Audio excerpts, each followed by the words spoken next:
Cameras happy? Stands happy, nights happy? Yes. Thanks, guys. Joe, to start with, what stands out about that win, just the way to sort of close that out at the end there? Yeah, again, we closed out a really tight game.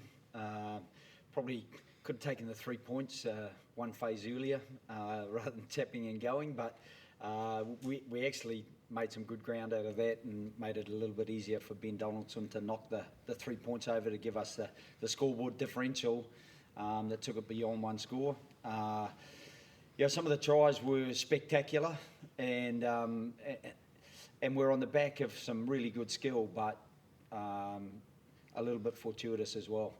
I think the way Filippo Dongunu chased the ball tonight and got into support positions was a difference maker for us as well. We built our way into the game in parts. I felt those line-out steals toward the end of the game were really important, that they got back into the game on the back of their line-out more, which is where they went last week as well when they got the penalty try and yellow card for Fraser. So, it's nice to have clear things to work on, but we do know that Georgia beat Japan today, and they're going to be formidable. And following that, you've got South Africa coming here with a fairly physical sort of approach to the game. Plays like Andrew Kelly's chipping off his own line, the time right tap, and you sort of referenced that before. Those sort of heads-up plays, that's when you're sort of encouraging the players just to sort of see what plays sort of what's in front of them in those moments. Yeah, I think you have to, because if you get too staid, too static, then it's so hard to play. And I just felt that they found the space they needed to get into.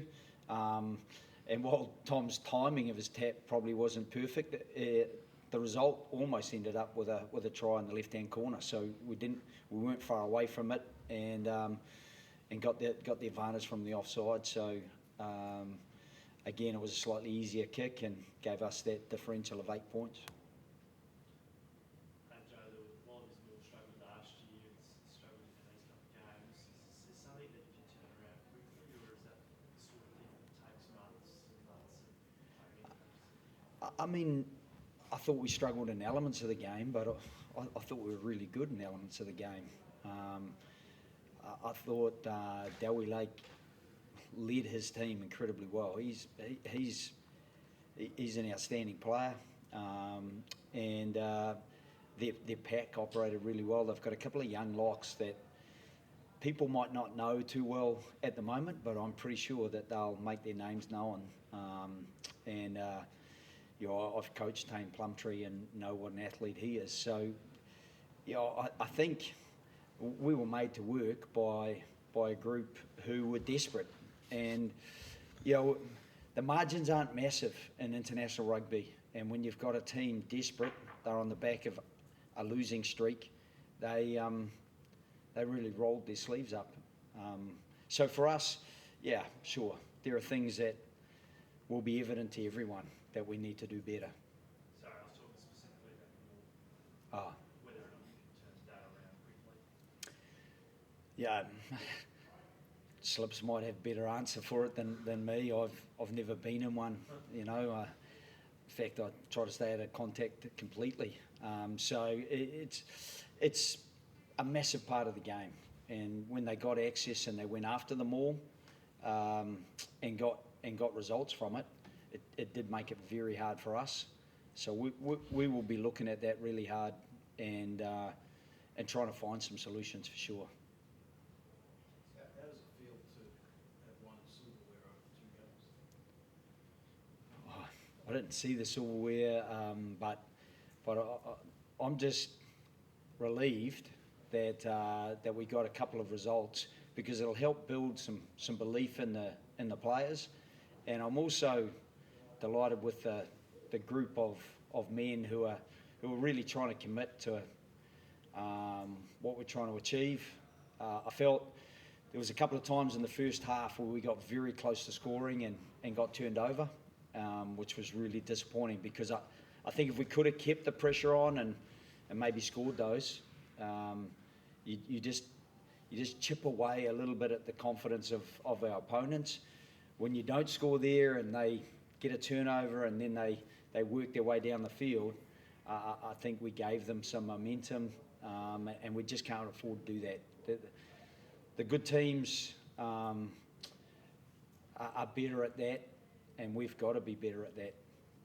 When Dunwoody gets that try from Chase, or Jack Gordon, gets the try from chasing his own kick, are those the little effort areas that you want to see to create the identity of the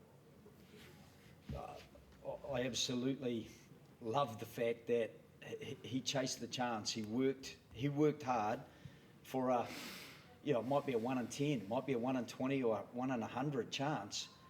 But if you don't chase it, you're not in a position to make the most of it. And where he comes from, when Fraser gets into space, he comes from way back and chases so hard to get into a position where he can finish that try off. And obviously the one with, we're probably in the box saying, oh no, we haven't found touch, oh good try, sort of thing.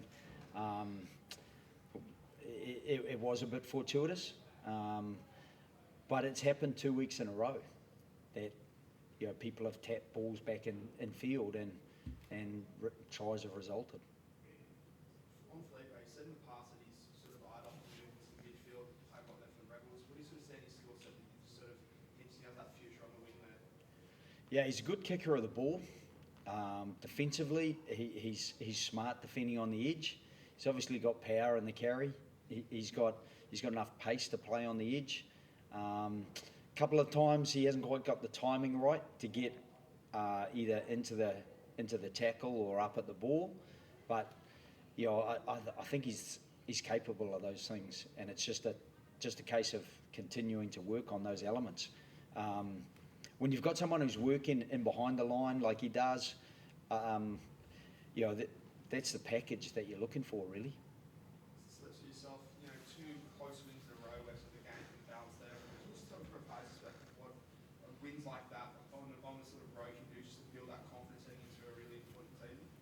Well, that's what it does. It does build confidence. As Joe said, we've been training hard for the last 2-3 weeks, and to get a bit of pay out of it's been really great. And I guess the confidence that we can build off those performances will only help us in the future. We've got some big games coming up, and we know we're going to have to be better as well. Like we kind of know where we are, but we're definitely getting confidence from how we're preparing and what we're producing. But we're not at the perfect spot yet. Joe, we spoke during the week about expectations. Are you the type that sort of resets after every week, or given that it's such early days, are you going to have a look after Georgia and say, right, well, that's the first 3 matches and reassess how you are then? A bit of both. We'll definitely reset for Georgia, and review what we did tonight, and even we'll review what we did during the week to prepare for tonight.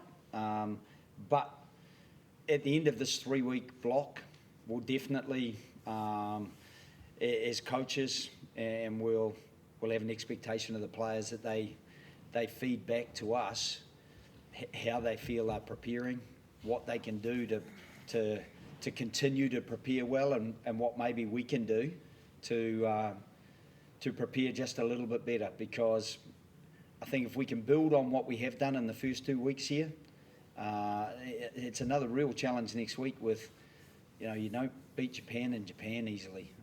So we know that Georgia, I think they had a narrow loss to Fiji recently as well. They're going to be a handful. So I don't like looking too far forward. I obviously know TRC follows this, but I just want to finish this block first. So what's the balance of what the team needs at this point, like to feel good about the wins and to get that confidence, or to be focusing on the stuff you're not doing right? You know what I mean? Like, it's a balance. Yeah. Oh, it is a balance. Yeah, I think understanding what you're doing well and continuing that, but also understanding individually and collectively where we need to get better. And as I said earlier, like we're happy with the 2 results that we've gotten, but we understand that there's so much improvement in us. So we'll be searching for ways to get better, and that's probably the balance we're after. I wouldn't say we're content, but we're confident that we're heading in the right direction.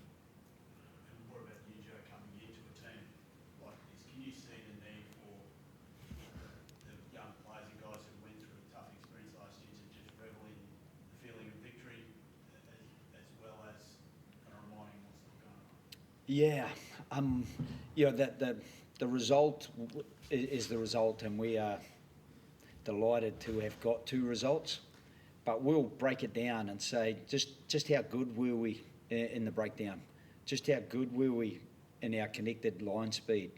How good were we when they put the ball in the air and we were going up after it and we were getting support around that? So we'll break it down a little bit like that, so that obviously the rolling maul was mentioned. We'll look at that and say, okay, well, if that was an area that we want to work on, how do we make sure that we get that done?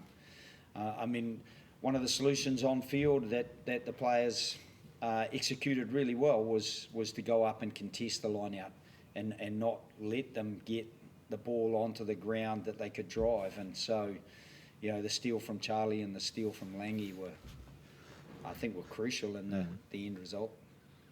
Slips, it was a nice moment for Alan out there to get a 5 point finally.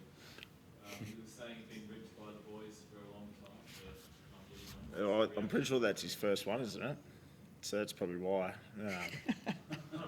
It's was it 70? Is it his first one? I thought it would have been. Well, there you go. That's probably why he was getting ripped. But 70 games into his Test career, and unfortunately, you beat me. It took me 94 games. So it was a good moment. He's a big part of our team. He's the heartbeat of the team. So the boys were really happy. Joe, just from an injury perspective, how's everyone looking? Yeah, pretty good. We had a few niggles this week, and made early decisions in the week around guys like Harry Wilson and Len Ikitau coming back from injury, and then Tom just had a bit of tightness in his hamstring after the travel from Sydney, and a couple of others were just had niggly things, but I think we're in pretty good shape for a full squad next week. Last couple, do you want to give other guys more of a go next week, knowing that that's your last game before the TRC starts? Yeah. Or are you worried that now you can just be thinking right or responsibility? I'm always worried. I don't care who we're playing, I'm worried. And worried makes you work hard and make sure that you try to be thorough in the selections you do make. But I think we're trying to build a real squad mentality and have confidence in the players across the board. And one of the things I would say, and Liam said it last week, is the guys who weren't selected, they're a massive part of the preparation of the team that go on and the subs who come on later in the game. And so, that's really important for us. And then you earn opportunities on the back of that, I think. So they'll be decisions that we'll think through during the early part of the week, and we always have a little bit of a medical on a Sunday morning and before we fly, just to make sure that guys have come through okay. Sometimes a guy will play a whole game, but he's got a bit of maybe a hematoma or something like that didn't stop him when he was in full flight, but stiffens up overnight or whatever. So hopefully we've got a squad to pick from, and we've got confidence in the players who are in the squad. So there probably will be a couple of changes. We made 5 changes this week, I think, and there could be that many again, you're trying to build cohesion. It's a little bit of a different or difficult equilibrium that you're trying to find between that continuation of confidence and continuity and then offering opportunity. Joe, you look like you're enjoying yourself basketball. So how's it been personally for you? Yeah, I do love coaching. I keep trying to give it up, to be fair, but I've really enjoyed the staff.